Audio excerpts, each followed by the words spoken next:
My name is Smandon Ledwards. I'm a friendly guy in a world full of people.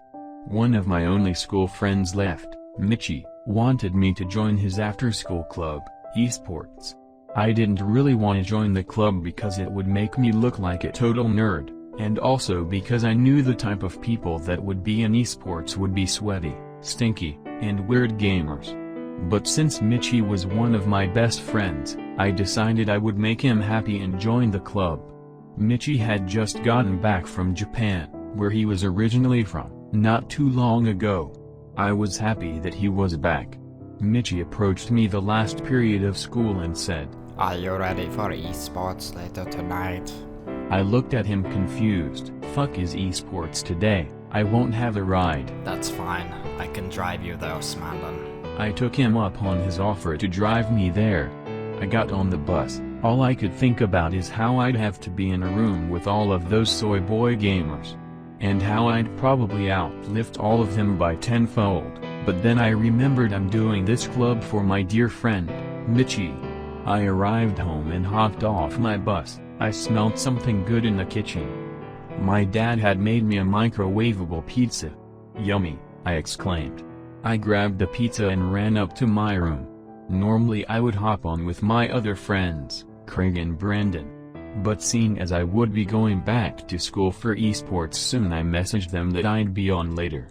When the time came for Mitchy to pick me up, there he was right on time, not a second late. I walked out to his car, opened the door, then slammed it shut. We were on our way to esports. Mitchy asked me, "Who do you main in League of Legends?" I almost told him, I don't really like that shitty game made by the Chinese. But I figured he might take offense to that. So I told him a random character to make him happy.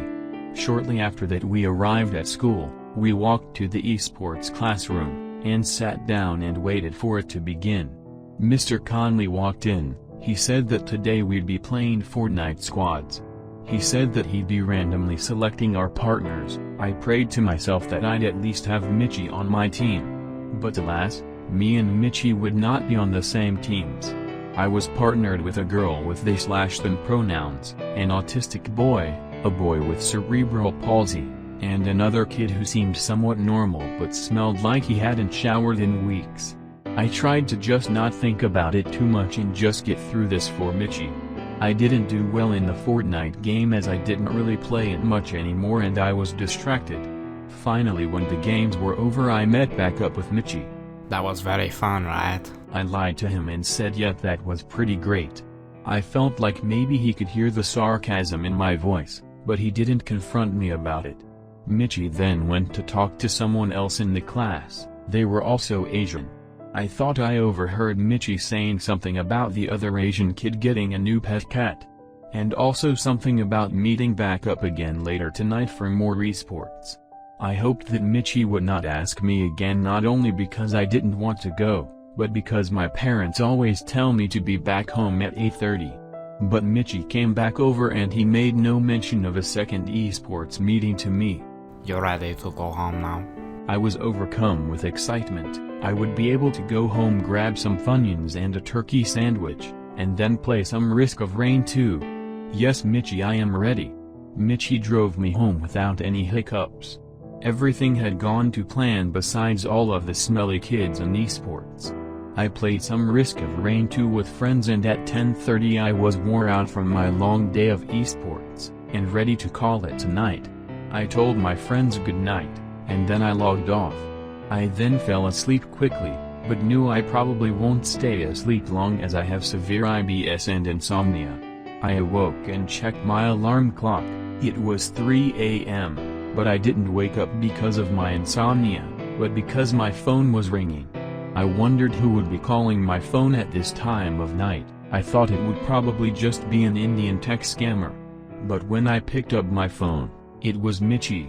I answered it and said hello. Mitchy said in a deep voice, much deeper than his voice usually is, "I'm outside, ready to pick you up for esports." I was super confused as I'm pretty sure there wouldn't be esports at this time of night. But I was in such a daze, I decided I'd just go out and get in the car with Mitchy.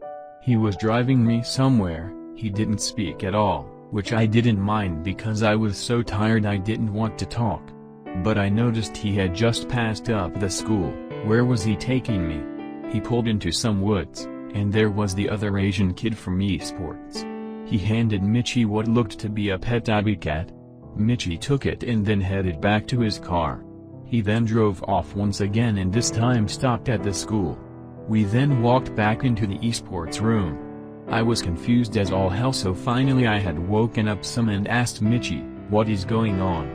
He didn't answer. He was setting up something in the esports classroom. He had a bunch of candles around in a circle with the tabby cat in a cage in the center. He also had now put on a dark red robe. I watched as Mitchy started chanting Latin, or it could have been Japanese. In truth I couldn't really tell. And then the tabby cat grew in size until he broke his cage and then it exploded, splattering blood on all of the walls. Mitchy laughed and looked at me. You're next, Whitey. Get in the circle. I then ran the fuck out of the classroom and then out of the school. In such a hurry I didn't notice I had dropped my phone on the way. Not that it would help me anyways because I have no service. And so I ran to the nearest house I could find and asked the stranger if I could use their phone. The person who answered was Asian and it reminded me of Mitchy, but the Asian man handed me a cell phone. I used it to call my mom, since I knew she'd be less angry than my dad that I was out past 8:30. She yelled at me some but agreed to come pick me up by the school. It was dark and apparently my mom and dad had both decided to come pick me up, though I couldn't see either of their faces very well. I hopped in the car, knowing it had to be them. My mom asked me, "What were you doing out so late?" Her voice sounded different, but I didn't question it since I was already in so much trouble. I explained to her that Mitchy had asked me to come to esports. I'm not sure my parents bought the story, because who goes to esports at 3 a.m.? When we arrived home, I ran inside first. Then my mom and dad entered, then I felt a chill down my spine. I looked at my mom and then at my dad, back and forth. No, it can't be. Both of my parents were now Asian. I then ran to a mirror, and sure enough, when I looked at myself, I was Asian. I passed out then. I woke up hoping it was all a dream. Mitchy offered to drive me to school today. Almost as if nothing happened, both my parents were gone to work. So I had to chalk this all up to being a dream. I got in the car and drove to school with Mitchy. Then we arrived and I walked in the doors. The bell rang for first period. Everyone in the halls was different. Everyone was Asian.